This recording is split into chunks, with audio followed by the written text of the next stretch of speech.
Right. Hello, everyone. You are joining in with this is Zoom meeting, so your audio and or video may go on. Feel free to join us with your video, but just please mute while we're getting started. So welcome. We're so excited to have you all here. And this is our CustomerX Group Therapy for Chief Customer Officers. And I'm Dana Alvarenga, the Vice President of Customer Experience at SLAP 5. And today we have two session leaders for this topic of how to bridge the gap between customer marketing and customer success. I'm going to introduce Jeff Ernst, our founder and CEO at SLAP 5, and also the founder of the CustomerX community, to kick us off. So thank you, everyone. All right. Thank you, Dana.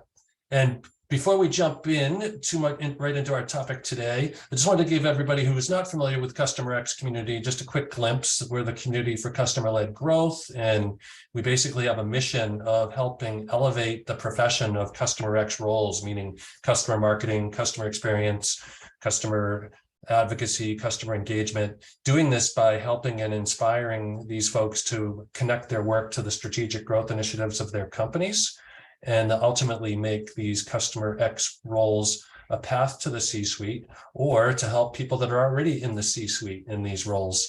And so that's why today we're focusing on chief customer officers and people who aspire to be chief customer officers. And we're digging into a big challenge that we know a lot of people have.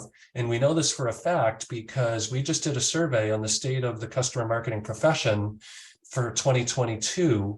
And we asked about how close and collaborative are customer marketers with each of the other departments that they depend on to do their job. And I guess it was a little bit surprising, but the biggest gap existed between customer marketing and customer success. They felt like they were closer to the rest of marketing. They felt like they were closer to sales, but they felt like the biggest wedge existed between them and customer success. And so based on that, we decided to go out and get one of the biggest gurus we know out there in the world of chief customer officers and the pains and challenges that they've had. And that's Rod Cherkas, the CEO and founder of Hello CCO. And Rod has had quite a remarkable background in customer success and customer experience and CCO roles at some brands you may have heard of, like Gainsight and Marketo and Intuit and Ring Central, just to name a few. And interestingly, I met Rod. We had dinner together out at the SaaStr event a couple of months ago. I think that was back in August out in San Mateo. And Rod, I know you were carrying a book that had a cover of the new book that you're working on. And then you opened it up and said, "This really isn't my book. This is just something I'm showing." I think inside it was Crime and Punishment or Romeo and Juliet or something like that. That's right. But Rod, welcome. I want to just introduce you and let you say hello to everybody on our call today. Great. Well, thanks, Jeff, and thanks, Dana, for the opportunity to talk with everybody. And I'm by the end of this call, we will have solved that gap between the customer success and post-sale teams and customer marketing. No doubt, we've got some good thinkers in the audience here as well. As Jeff mentioned, I've been a post-sale executive at a number of fast-growing SaaS companies. I also worked at Ring Central at Intuit before then, so have experience in some of these areas of, how do you have sort of high touch one-to-one relationships, but also how do you leverage sort of marketing and messaging and automation? And that's one of the topics I really care about.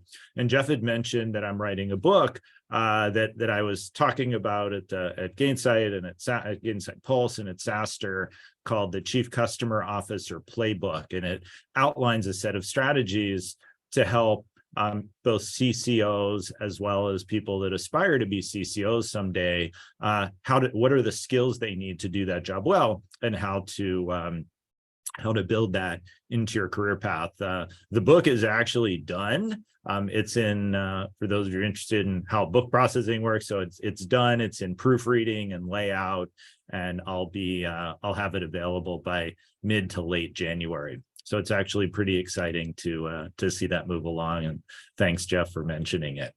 but yeah, how is it possible that the relationship between customer marketing and customer success is sort of lowest on the relationships? Let's dig into that a little bit.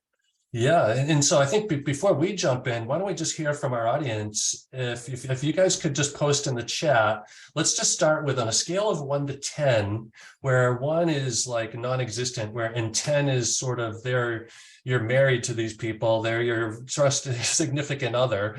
Where do you think that relationship stands within your company between customer marketing and customer success? All right, 9.5, good.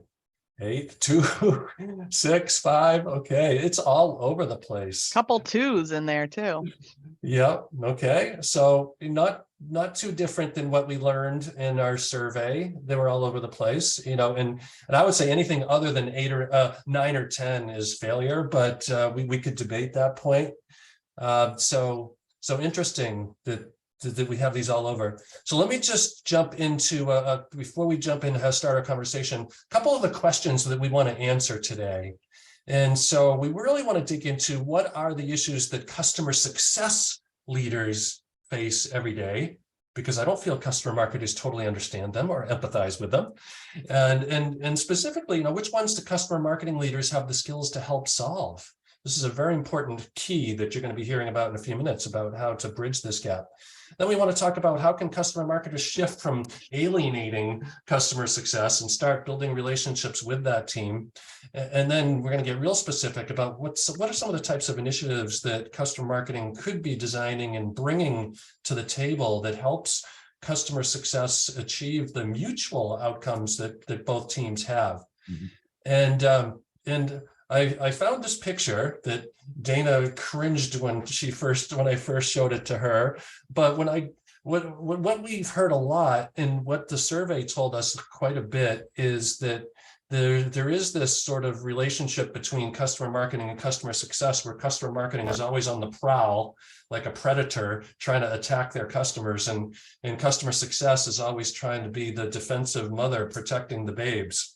And so even though this is kind of a disturbing picture, I don't think it's too far-fetched to describe, where that is. And so Rod, what I'd love to do is, I'm just going to stop sharing for a second. I'd love to jump in and, have you play the customer success leader role, and I'll play the customer marketing leader role, and kind of come at this gap from that perspective. Okay, so I'm a customer marketing leader. I've got goals and expectations. I'm under a lot of pressure to produce a lot of case studies and get a lot of G2 reviews and trust radius reviews and get a lot of customers into my reference program. So Rod, who do you have for me? I have to get 10 new case studies this month. Who do you have that's ready for a case study? Yeah. How can help me, Rod? Yeah, and that's one of the things that happens is getting this shared understanding about each other's goals, because you might be able to, Jeff, describe what your goals are. You need to get these customer advocates and case studies and G2 reviews, but hopefully you're also thinking about the big picture of growing your customer base and why you're actually trying to get those reference accounts or those advocates. One of the challenges that I think customer success leaders have is that it's not always clear to other functional groups what their goals are or the work that goes into achieving those goals. Because customer success is so relatively new, and it's possible that those aspects of customer marketing are new, that one of the roles of the leader is to just be able to explain what it is that they do to help deliver growth or revenue to the company, and make sure that the other teams understand that, and that you can have a dialogue about what the expectations are of how your other functional counterparts can contribute to those same goals that you inevitably care about. And you as the customer success leader, what's your visceral reaction when I come to say, Rod, I need 10 customers. Who do you got?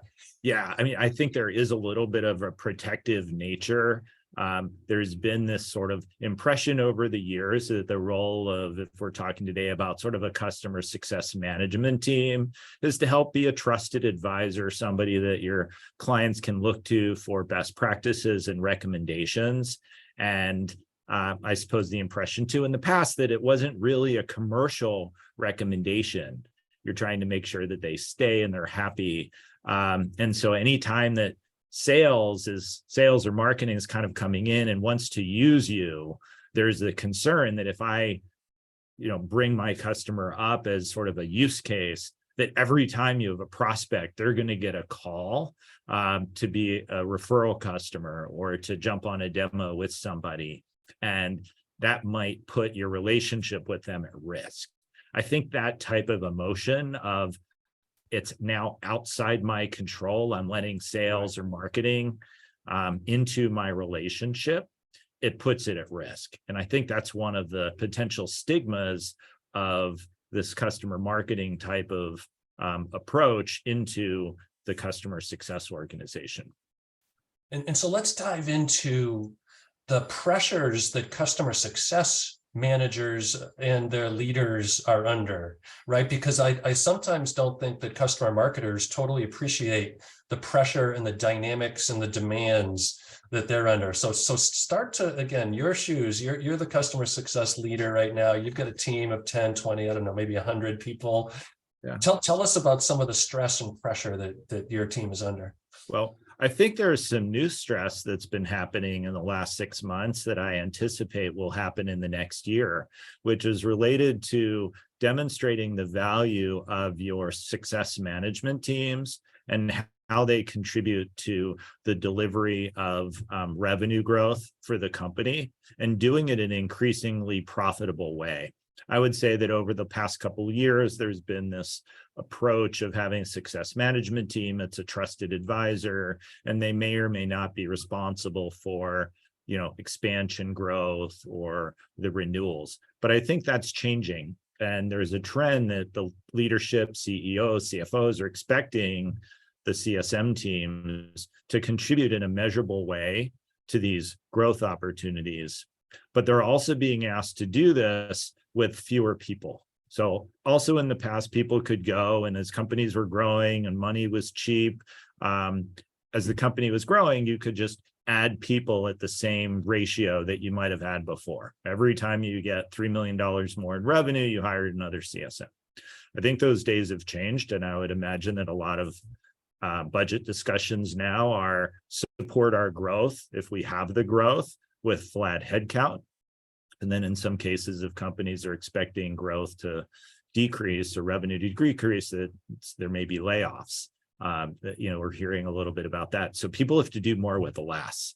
And that's one of the areas that I see where customer marketing can really help, is the skill sets that those customer marketers bring to the company, to the relationship, to their other functional teams. Right. And diving in a little deeper on that. So you said, like, it may have been before, maybe we had one CSM for $3 million of a new revenue. And so it's not even like it's now one for 6 million of revenue or something like that. You're saying that some of these teams are even reducing their headcount. So they're expecting the people to take on, because they're trying to maintain one-to-one relationships and perhaps managing 20 or 30 or 40 customer accounts at the same time, but providing that level of care of one-on-one. I imagine that's also a big stressor for people in this role. Yeah, I think it's a stressor when they have the one-on-one relationships, but if you look broadly across customer success, you think about how you segment your base, there are some of your customers that you're going to have these one-on-one relationships with. And then there are others that you might have, sometimes it's called digital relationships or tech touch. And then there's increasing where they'll have the one-on-one, but it may not be as frequent as you may have had in the past, whether that was a luxury or not, or you can only spend, if you just do the math, less time with them on average every month or quarter or year. And so you have to think about, how do you have the value of communicating best practice, communicating best practices, communicating insights and trends, but without that personal, like one-to-one interaction. You'll focus that on your super highest value customers, but maybe more customers you'll need to leverage some of these repeatable, scalable experiences. And that's where customer marketing can come in. Right. And so we want to jump into that, the skill sets that customer marketing has to bring to bear. But before we do that, for the customer success people and the CCOs who may not have worked their way up through customer marketing, let me just talk a little bit about the stress we're under, right? So we know that the stress that the customer success is under, I mean, and it's really tough, and it's going to get probably worse, as you said, with the concerns about a recession, and that ratio will just get more out of whack. And I think companies are going to be struggling or mandating more ways to scale communications in a one-to-many way.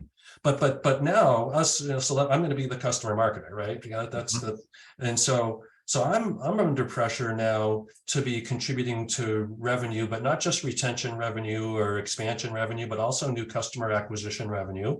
And my reason for being exists because of the dynamic in the marketplace where buyers, whether they're new logo buyers or even existing customers deciding to do more business with you, just put way more trust in what their peers have to say and your existing customers have to say than what your what your sales and marketing says. And so we're under a lot of pressure to find customer evidence in all formats, right? Whether it's the case studies, whether it's testimonial videos, whether it's reference programs, or whether we're innovating and finding new scalable ways to bring that customer proof.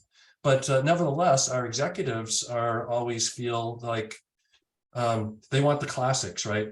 Give me 10 more case studies, give me 20 more peer reviews, give me 30 more customers in my reference program, those type of things. And so we're trying to balance this desire where we know we can be more strategic and we can be more proactive and we can be designing programs that help drive the strategic growth initiatives of the company with the ongoing endless demands that we have for these requests that come from all over the company, from anybody everybody wants a piece of our customers as customer marketers. And so we're fielding all those requests. So we're kind of in the middle.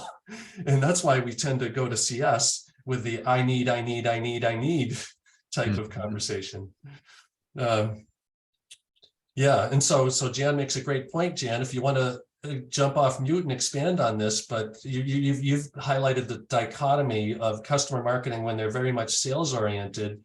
It is very alienating, but when they tend to be more, more around existing, how can they help existing customers in their relationships, then it tends to be more of a natural relationship. So I don't know if you want to add anything onto that, Jen? Sure. Just when I first ran into customer marketing, they were, I guess, based over the CS teams or just had a very close relationship already built with the CS team. So they were helping with the post-sales motion. And I'm also involved in another CM community besides your own, which I've now joined. I'm excited to say thank you, Dana, for the link. But I was surprised to hear that they felt like there was this contentious relationship.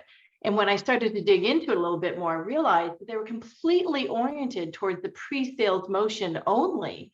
Right. And so of course it's going to be adversarial. Of course it's going to be gimme. Well, they're going to react the same way as they do to sales and marketing generally, which is to protect their customers from being poached for only the company's purpose, as opposed to a natural building up, of the relationship with the customer that then is mutually beneficial between the customer and the company.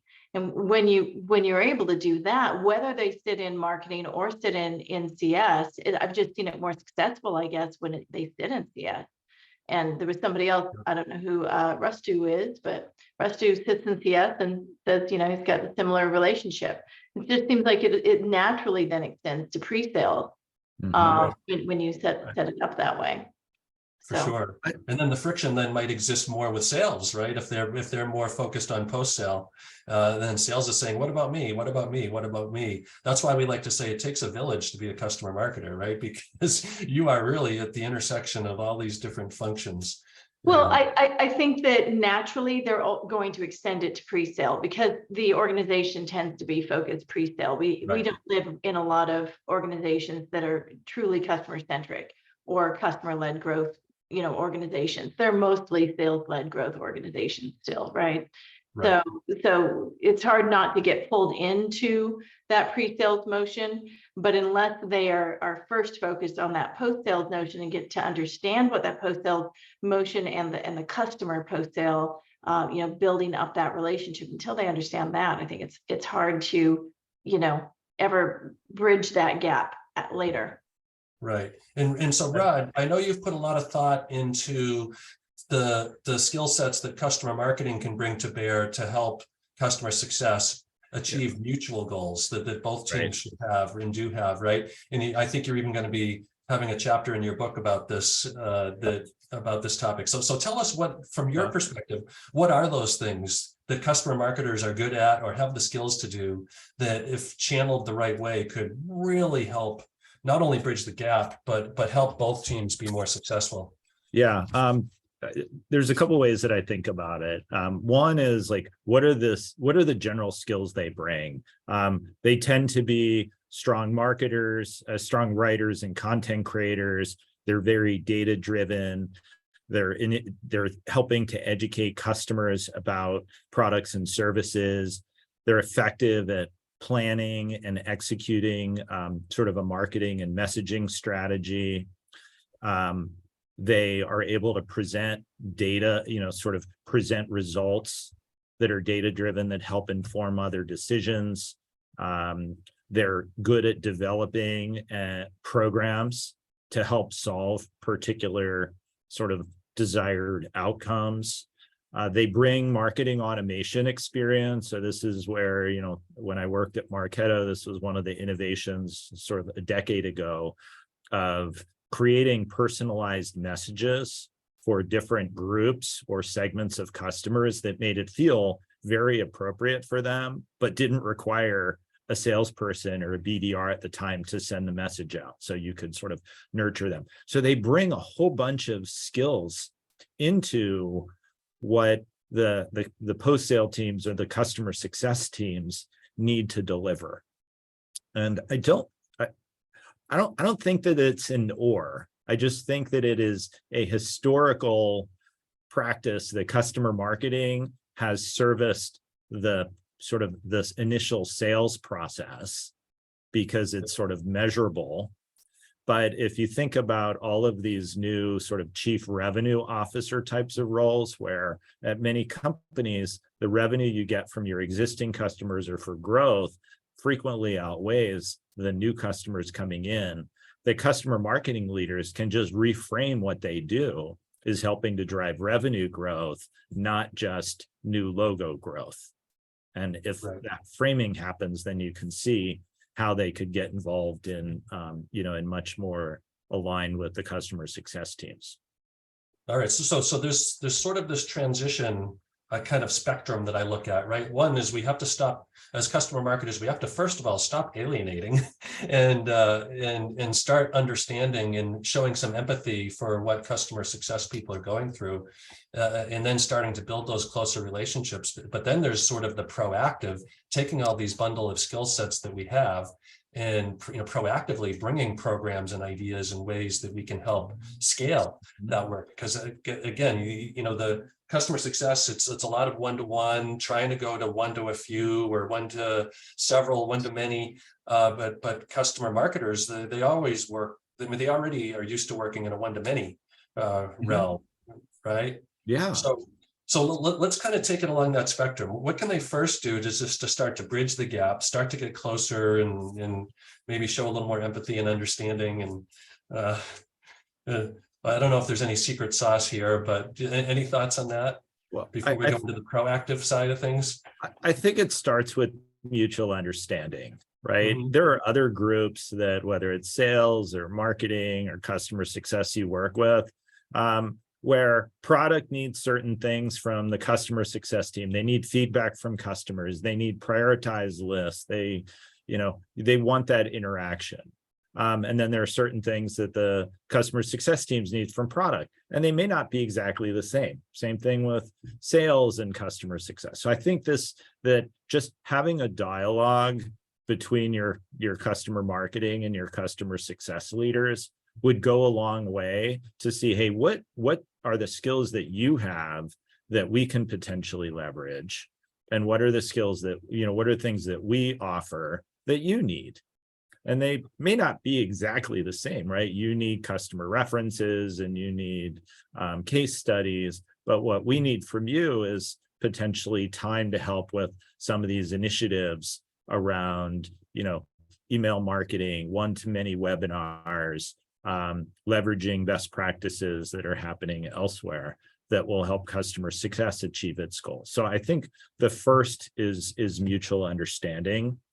Yep. I think there's a piece around taking your customer marketers through the customer journey, like formally or informally, just kind of explaining what the day in the life of a success manager is to see how they can, how they might be able to help. And then negotiating resources. So you described a bunch of desired goals from the customer marketing team. If the customer marketing team is just one person and they have to do all of these things, then it might be hard to negotiate resources of how much of your time can you spend helping us build out a nurturing program, helping us think about a content strategy, helping us execute webinars or other one-to-many resources. But if you have a team, it's possible that you can negotiate for some amount of time to help bring that expertise to your programs that aren't tied to use cases or G2 reviews or running events or whatever. Right.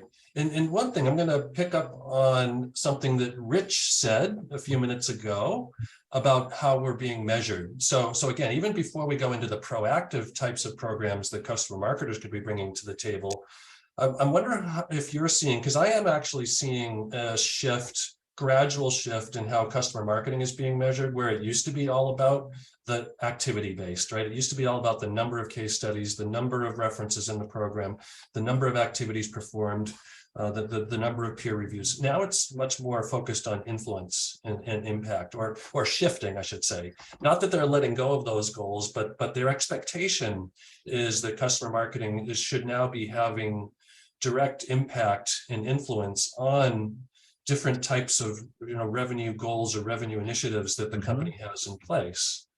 And so are you seeing any organizations where they're starting to blend the measures that customer marketing and customer success are being held to? I think a lot of the metrics are mutual if you think about the impact of both of those teams on company revenue growth. And I would encourage customer marketing leaders to step up and take more ownership, not just for the impact on new revenue, but for the impact on revenue growth from your existing customers, using some of these customer-led growth mindsets that you talk about and that SLAP 5 helps advocate among its community. Everybody needs to do that. Everybody needs to grow the base, and particularly in times where new logo growth may be struggling over the next year, to leverage the expertise of those customer marketers to help expand revenue from within your customer base. Right. And I'm actually a little surprised, Rod. I'd like to see what you're seeing when you talk to CEOs, because I know you do a lot of work partnering with CEOs and CCOs to help them really formulate strategies and execute strategies and scale their strategies for everything post-sale. But I would have thought that by now, with all the economic concerns, that we would have heard about more companies or CEOs saying, we need to double down on growing our existing customer relationships and expanding our revenue relationships with these customers. Are you seeing that start to happen as a result of the economic concerns? Or do you anticipate that it will start to happen even more? Maybe I'm asking you to look into the crystal ball here, but what are you seeing? I mean, we're definitely seeing that as companies are putting together their fiscal plans. There's forecasts that I think are a little bit more conservative on the side of new customer growth, where you're seeing focus on customer acquisition costs, which is unfortunately why, a lot of sales and marketing teams are being asked to cut back or, improve efficiency. And remember that a lot of customer success teams' budget goes up into the sales and marketing budgets, right? So it's one big pool. Mm. I'm not sure that the CEOs entirely are getting into the weeds of how that happens. They're really focused on making sure that they can hit their sort of the top line financial growth, and also doing it in an increasingly efficient way that enables them to hit their profit targets. They're then relying on their functional leaders to figure out the how. So the Right. CERs aren't being prescriptive, and that's sort of, one of the goals that I have for our discussions here is to support customer marketing leaders saying, hey, I want to have a bigger impact. We have a skill set to have a bigger impact on revenue growth from our existing customer base. I'd like to own that, or I'd like to contribute to that more. And the same thing happening on the customer success side, where instead of like your goal being NPS scores or adoption or account health, which is kind of mushy at a CFO, CEO level, I want to commit to some retention or net retention numbers that create revenue growth. And when you look at it that way, the customer marketing and customer success leaders have the same goals of driving revenue from your existing customer base. So it could be then that this fears of recession is a blessing in disguise, because it may force these people who are actually not the CEOs, but people that are in the roles to do something that are needing to find the best sources of revenue, to realize that revenue growth is really going to come from existing customers, retaining these relationships, growing these relationships. Maybe what we crudely call cross-sell, upsell, but it could also just be, deepening the relationships with these customers. So maybe that's a good segue to get into sort of some of the real crux of what we want to talk about is, so some of those different, sources of revenue that would come that's both customer success and now customer marketing should be focused on driving, like, deeper adoption. Right, adoption means is going to help with retention, right? More expansion. Maybe it's using more seats or using more cross-sell modules of a portfolio that it has.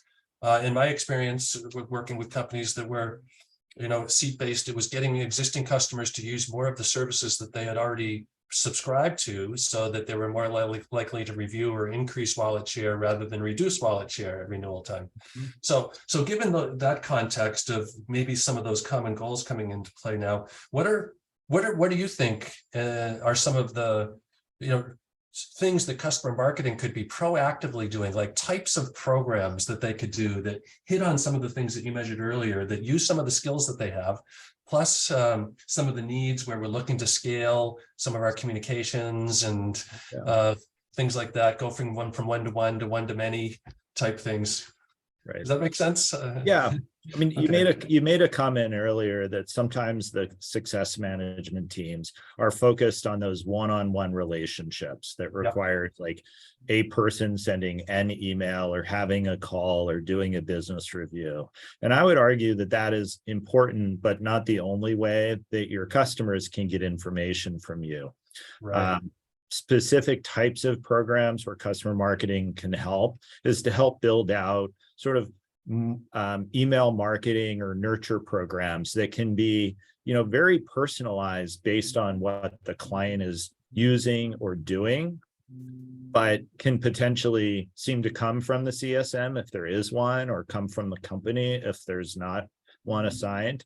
I think they can be helpful in the creation of sort of one-to-many types of events or activities, whether it's sort of webinars around new products or solutions, around new use cases.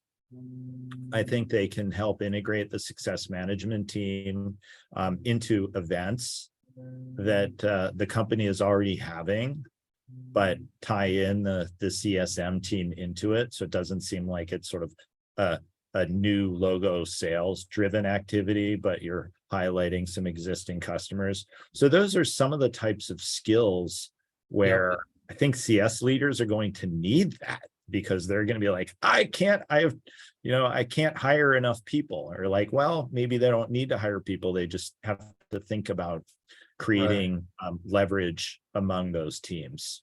Right, leverage. I mean, that's the key word here, right? I mean, how can you create leverage? How to help scale? And And so, I mean, I love what you're saying here. I mean, I can think of, I think it starts though with customer marketing really understanding what some of the challenges are that customer success is having in doing some of these initiatives that they're being measured on, right? Okay, renewal time, if we're renewing a smaller wallet share, why is that? Oh, it's because people aren't using, or if we're trying to get people to expand, but we're facing resistance, why is that, right? And so if they can start to understand and work with customer success to understand what some of the challenges or obstacles are to achieving some of these post-sale goals that are still revenue growth oriented, then they could, proactively they may be able to come up with ideas that customer success hadn't even thought of on their own. Yeah. And I'll just give you one example. The thing I did at Forrester when I was running the customer program there called Forrester Frontlines, and so I worked with the customer success team. They weren't called customer success at the time; they were called account management, but they were basically charged with educating renewal, getting people using. I sound like a drug dealer, don't I? They were trying to get people using, and what we found is that customers, if we had some very clear predictors of renewal, because we would have too many cases where somebody had 1,000 seats and they would renew at 500 because they felt like not enough of their employees were using the services that they had bought to. And so when we dug into, we worked with this account management, now customer success team, to say, what are all the reasons why people stop using, or what are the fast signs that indicate that somebody might be renewing at a lesser amount? And they said, well, yeah, the data, we have the data to show that. It's either they're not reading the reports, they're not doing the analyst inquiries, and they're not coming to our events. And so we said, okay, those are the three things we have to drive forward, and we can do that as customer marketing programmatically. And so we would start capturing the voice of power users of those different services that were keys to renewal and retention, and have those people share their advice on how to get the most value out of an inquiry call, or how you can use both inquiry and analyst advisory services to help power your own growth initiative as a company, as a client company of Forrester. So that's just some examples of getting like really specific into into strategies that could help the customer success team, help these two teams partner together to achieve those mutual goals.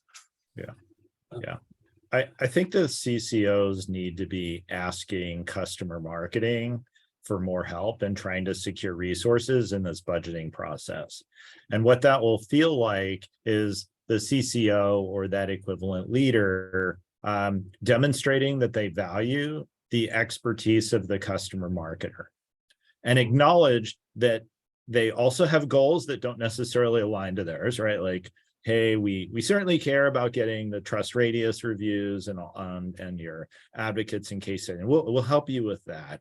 But we also value a different set of skills that you bring, which is the data analytics, which is the input into the sort of the marketing automation engine at the company, your ability to create personalized messaging, your understanding of how to leverage content at the right place at the right time, to help them solve some of the challenges that these post-sale executives are really likely to face, which is they need to get the same outcome and they are going to feel hamstrung that they can't hire more people around it. So they will leverage, right? It's not unlike what happened in sales 10 years ago when you couldn't have people cold calling anymore. So you developed a set of marketing strategies and web forms that were informing information because people were gathering information on the website before they wanted to talk to your salesperson. It's the same thing in expansion. It's like they don't necessarily want to have to wait to talk to their customer success manager to learn about your solutions or to learn how they can get more value from your product.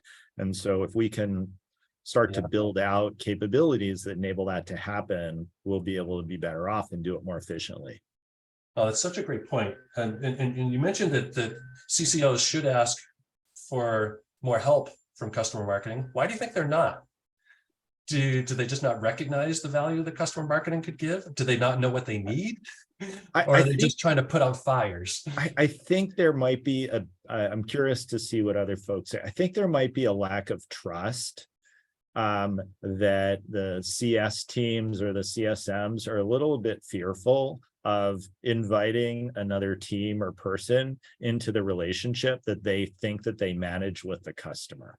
And I'm not sure that that's the right approach, that it's the CSM's customer versus it's the company's customer, and we're trying to achieve outcomes.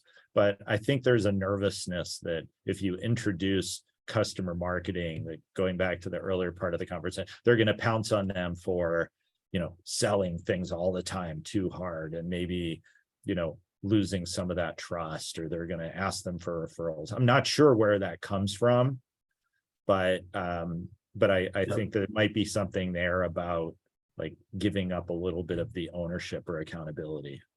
Right. Yep. And I want to pick up on a point here for that Mark posted in the chat. Mark, feel free to come off mute if you'd want to pile onto this, but it's talking about value, right? If, at the end of the day, we both teams really fundamental goal is that we need to be creating value or making sure customers are getting the value out of the work that they're doing with us or the products that they're buying from us. And no amount of gimmicks is going to overcome that need. So, Mark, anything you want to add to that? If you're still listening. Yeah, no, I'm still here. I think you covered it well. And I think that the essence for me is that there's a lot of times we'll sit down and say, how can we get the customer to do this? How can we go increase, seats by 10%, or how can we go justify lift, or whatever the story is, right? I think we're trying to do that day, or get them to come do a reference call for us, right? I think the more that we have throughout the life, I talk to my CSMs all the time about 52 weeks a year, you're responsible for this, all right? And what's this? This is their value. This is knowing where they're trying to go. This is how we're going to bring them to a better place. And if we have that spirit and that connection throughout, then if we need a favor, we can usually get it. Or there's times where they show up and say, I want to come speak through this event, or I want to do these things because I want to take credit with the world for what we've done together. And those are where it really works well. And I think the more time I see organizations and teams spend trying to grind on the mechanics or figure out a way to do this or a way to do that, that's not addressing sometimes the elephant in the room of, we're really not doing that much for this customer right now. How do we change that relationship? How do we fundamentally deliver differently?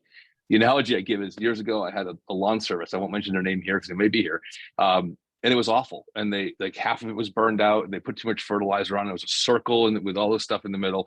And they sent me these postcards asking me to renew my service and expand my service. And I put them all in an envelope, and I put a sticky on it. And I said, a picture of my lawn. And I said, have you seen my lawn? And mailed it back to them because they wouldn't answer the phone. They wouldn't talk to me. Like, but that's it, right? So if you're in there asking for anything, whether it's a renewal or an expansion or, even a phone call, what's their lawn look like? What's the reality of their business, and how are you helping it? And if you keep that at the core throughout every single role, these all get easier. And I realize that's mother's apple pie a little bit, but I think we get away from it sometimes when we think about the mechanics and the tools and the reports and the dashboards, right? And we forget about the fact that someone's career and someone's business and their business outcomes are dependent on what we do or don't do for them, for the investment they've made with us. Right. Well, I love that point. And you say it's like maybe apple pie, or right, but let's take it to some brass tacks. And so what are some things, let's talk as a group here about what are some things that customer marketers could do to help customer success and the overall organization help, using the skill sets we have, using our one-to-many and campaign and communication skills to help customers get more value out of what they have. Because I agree with you, if a customer is getting tremendous value, those opportunities for them to showcase the value go a lot easier. They're going to be coming to you saying, how can I showcase this great work that you're helping me achieve? And so again, I'll just give one example, or I'll maybe a little more detail of that example I gave, but this is back to Forrester again. My most recent experience before coming to SLAP 5 or starting SLAP 5 was that it was all about customers getting value. And sometimes there was a perception out there in the marketplace or with our customer base that, we don't need, this is just sort of like having a second opinion or a guardian angel on your shoulder, but it's really not helping me, catapult my career forward. And so what we did real specifically here is we did a campaign where we went out to a bunch of customers that were the top power users. I mean, they were using inquiry every day, or every week, I should say, to be fair. They were coming to the events, they were reading the reports, and they were having remarkable career growth because they were leaning on Forrester and all their resources to really turbocharge the initiatives that they were driving within their companies. So we showcased those stories. We asked them, we captured them on video, right? We said to them, tell us about this initiative that you did better with Forrester's help. Talk about that initiative and talk about how Forrester plugged in along the different steps of this, different milestones that you went through as you were doing this initiative. It was super powerful, but you know what? Customer success didn't come to us asking us to do that. We only knew that because we knew both from sales and customer success that was one of the biggest growth barriers for us. But then then it took a lot of formats. One was we put these a landing page, a storyboard with a bunch of these stories into the hands of the customer success people, so that when they were having their one-to-one or one-to-a-few types of engagements with customers, they had some tools that they could use that would inspire and show their customers ways that they could get more value. And then we did these live, right? We would do webinars where we would feature some of these customers and have these conversations live, where they would talk about, giving their advice on how, as a user of Forrester, you can get more value out of that relationship. And it's way more impactful than anything that our CSMs could say one-on-one with these customers, or even put into an email about, here's how you get more value out of, there's nothing about like hearing it from your peer. Yeah. I'd like to add an example. So Leslie Barrett at Sendoso, she used to work in my organization at Marketo. And so she leads the customer marketing and community efforts at Sendoso, which is a solution that mails out sort of gifts and presents to customers. And so part of the value of what she does is she highlights what works. What are the most effective gifts to send, or the most clever sort of merchandise to send to get the outcome that you want, whether it's showing up at a demo, whether it's sort of thanking somebody for taking an activity, whatever. And that helps drive value, right? By thinking about that mindset, how do you communicate at scale to their customer base, gives people, hey, what are the most trendy things? What do people like the most? How do you package it up and make it impactful? So I think it's really about leveraging what the different functional teams are really good at and helping to drive that outcome. Right. That's such a great point. We actually had Leslie on a webinar a couple of months ago. If anybody wants a link to the replay, just post in the comments there, or Dana, maybe if you can look it up. But she did talk about some of those things that she does, and it is so, it's spot on. And I mean, it's great that she's using the tool that her company provides, right? So she's not only the hair club client president, but she's also a client, right? Remember that saying? So, but anybody else on the call have any examples of things that you've done from a customer marketing perspective that help, scale the efforts that your company has, to try to help your customers experience more value and to realize more value? And any other ideas like that? We had one come through from Pia on customer roundtables are the most powerful growth Customer generator. roundtables? Would Pia, love to learn more about that. And I think come off and tell us about Iran that? has something too. Yeah, Okay. definitely. I'm happy to share some more insights. Sorry, no video because I'm in Europe, so quite late on my side here. But yeah, we running a monthly customer roundtables where we invite like a small crowd of customers, generally about like 10 people, to a roundtable where we talk about specific use cases or challenges and how they can tackle these with using.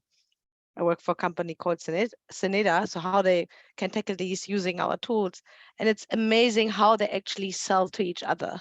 Certain features we just introduced, certain, expansions, additional seats. It's for us really the best generator. And are there some specifics about how that others could learn from in terms of how you formulated these roundtables to have that impact that you were looking for? Yeah, I think it's always like obviously you need to balance a good mix of people you invite to the roundtables. You need this, power users, advocates you have within the company, but then also we try to mix with new customers. We just onboarding so they can see and hear the success story already from long-term legacy customers we're having with us to be motivated to go on their journey with us. So obviously, we as a CS team sit together. There's a lot of preparation involved, which people could fit, which can openly talk as well. But it's really worth it. Right. Good point. I'll give it another one that I heard about a couple of months ago, a great strategy that a customer marketing was doing. And this lends to the point that you don't always have to be the sole provider, originator, and delivery person of the program. You can play quarterback. And so here's what this customer marketer did. They collaborated with customer success and knew that that the customers were just not using enough of the advanced features of their product, and they were in cybersecurity. And so you can imagine if you're not using the advanced features of your cybersecurity platform, you might be having some vulnerabilities out there. And so what this customer marketer did is he, knowing that was the problem, he came up with a program called Feature Friday.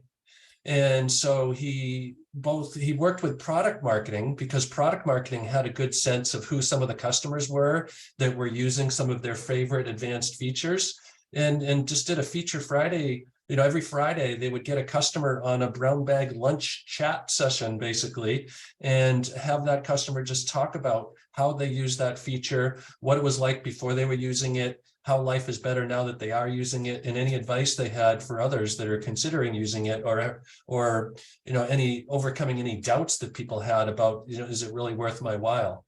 And it was a phenomenal program, but he was kind of the quarterback coordinating between product marketing and customer success to really make that happen. And the customer success team loved it. This was now a regular weekly occurring thing that they could point their customers to every time they came across a gap or saw an opportunity for a customer to use something more advanced features. Yeah. Love to ask the group, is there anybody whose customer marketing team serves as a funnel into sort of the direct marketing or the marketing automation part of the organization to send out emails or nurtures at scale?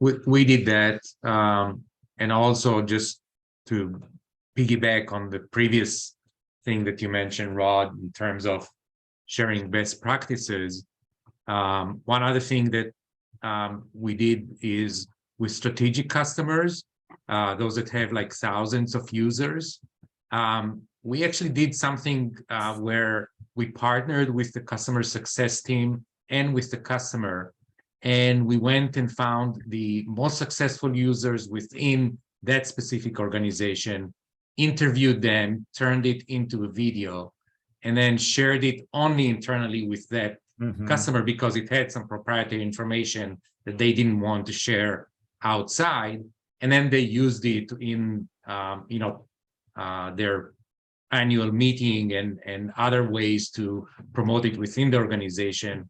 But that's just just a way to take some of these things that you mentioned and implement them even on strategic accounts specifically to that account. Yeah. And Eran, to add a point call out a point of what you did there that I think is so important for everybody to recognize is a lot of times the customer marketing mindset is we either have to get that public case study or it's not worth our effort.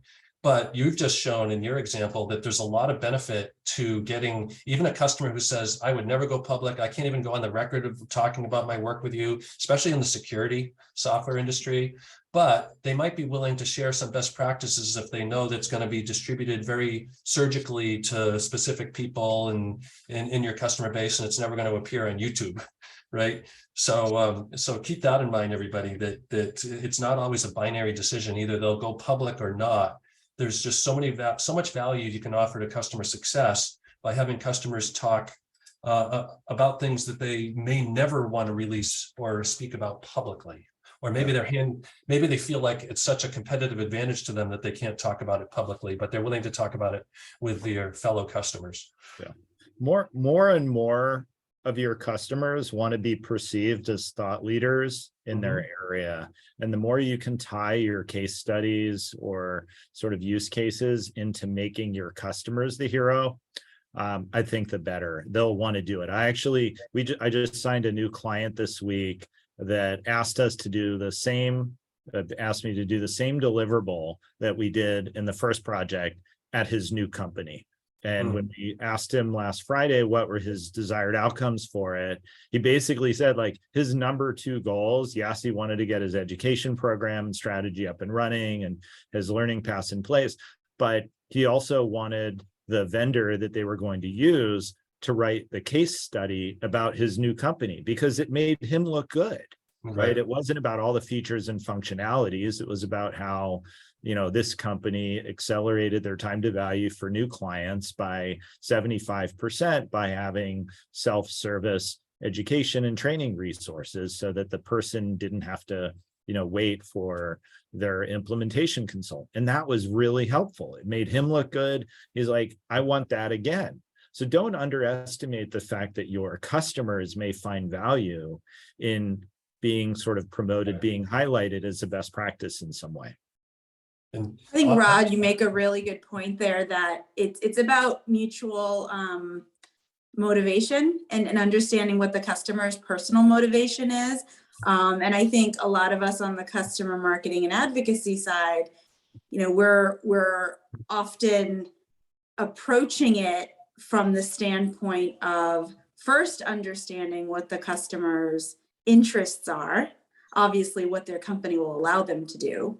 But then for that personal motivation, which was just said in the chat, you know, maybe they're looking for that next opportunity in their career. Maybe they're looking for a promotion internally, but how do you make them look like a rock star in whatever manner they want to do that? And, you know, to your earlier point around campaigns, and I think the question was around how are we working with, you know, the marketing team to kind of do those campaigns that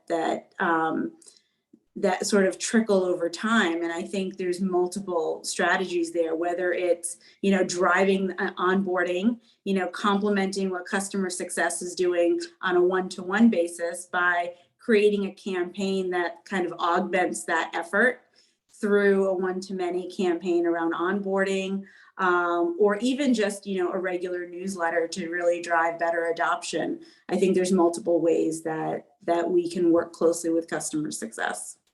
Yeah. Well, and that kind of takes us full circle back to, you know, the adversarial relationship versus the partnership with, you know, not just CS, but with the customer, right? And if you're thinking about it from the customer perspective, your advocacy program, you know, everything, you know, how you market to them about expanding, you know, and using more of your products, or what their incentive is to do, whether it's case studies or to be sales references, is to show that they can be thought leaders and to sort of elevate them and to celebrate them. And if you're doing it in that sort of partnership with the customer, I don't think you have an adversarial relationship with anybody. Yeah. You know, it's win-win for everyone. Right. And that's, I think that comes back to full circle to one of the points we started with about when customer marketing is going to customer success, saying, I need, versus I have this to offer, right? You know, one of the things that they need to make sure that they're communicating is that, you know what, the programs that we're designing to really help you do your job are actually programs that are going to help your customers advance their career, be rock stars, get the next job, or just brag about their own work, even if it's within their own company or to their own boss. And so a lot of times customer success thinks that customer marketers are just coming for that testimonial quote, or they're just coming to get a customer to shill for us. But no, we want to shine a light, you know, on this brilliant success. And you know what? Maybe you, as the customer success manager that helped him achieve that, this is shining a light on you too. So you know, that might help. Hopefully, with a rational person, it might help reduce a little bit of the protectionism that goes on are, you know, that they're going to naturally put around that customer. Yeah, and you can be selective about who you target, right? There, even by looking on LinkedIn, you can get a sense of what people are out there to help be thought leaders that are open to sharing their experience with others, that want to potentially build their own personal brand. And you can tie into it. Like, a company is not a person at that company.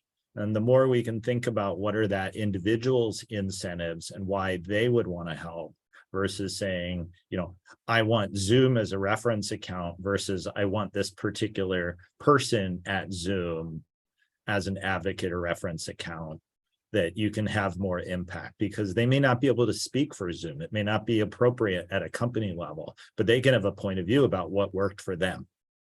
Yep, exactly that.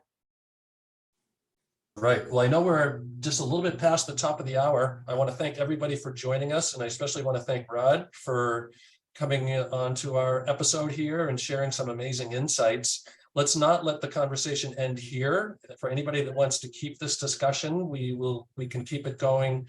You know, this topic is a never-ending one, right? So we'll have a channel in our Slack workspace for CustomerX for people to talk about how they can continue to nurture this relationship and make it fully productive for both teams as well as the company. Right. All right. And we'll be Thank you, scheduling everybody. future one. And we'll be Go ahead, Dana. scheduling future ones of, these as well. And Mark Bissell, who chimed in earlier, is going to be a future guest as well. So you got a little preview from him, but we'll be seeing him in a future one. And we'll share out the recording, and be sure to let us all know, Rod, when the book is released. I'm sure this will be a big group of the future purchasers. So thank you, everyone. Thank you. All right, everybody. Have a great day.